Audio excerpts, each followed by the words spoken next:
ఈ రోజు నుంచే తెలంగాణలో రైతు వారోత్సవాలు. సో, ఈ రోజు నుంచి తెలంగాణ వ్యాప్తంగా రైతు వారోత్సవాలు అయితే ప్రారంభం కాబోతున్నాయి. ప్రజాపాలన ప్రగతి ప్రణాళికలో భాగంగా సోమవారం నుంచి ఈ నెల 9 వరకు కూడా రాష్ట్ర వ్యాప్తంగా రైతు వారోత్సవాలు అయితే జరగబోతున్నాయి.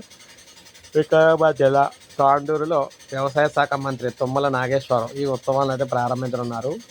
వారోత్సవాల్లో భాగంగా ప్రతి రోజును కూడా ఒక ప్రత్యేక శాఖ కేటాయించి కార్యక్రమాలు నిర్వహిస్తారు. మొదటి రోజు వ్యవసాయ శాఖ ఆధ్వర్యంలో నేల ఆరోగ్యము, ఎరువుల వినియోగం, సహజ వ్యవసాయం వంటి అంశాలపై అవగాహన. రెండో రోజు ఉద్యానవన శాఖ ఆధ్వర్యంలో పంటల మార్పిడి, సూక్ష్మ సేద్యము. మూడో రోజు సహకార మార్కెటింగ్ శాఖల ద్వారా మార్కెట్ లింకేజీలు, రుణ సదుపాయాలపై అవగాహన. నాలుగో రోజు యాంత్రీకరణ, డ్రోన్ల వినియోగం, సౌరశక్తి పరిష్కారాలపై ప్రదర్శన నిర్వహిస్తారు. ఐదో రోజు పశుసంవర్ధక, మత్స్య శాఖలు, పశువుల ఆరోగ్యం, చేపల ఉత్పత్తి పెంపై.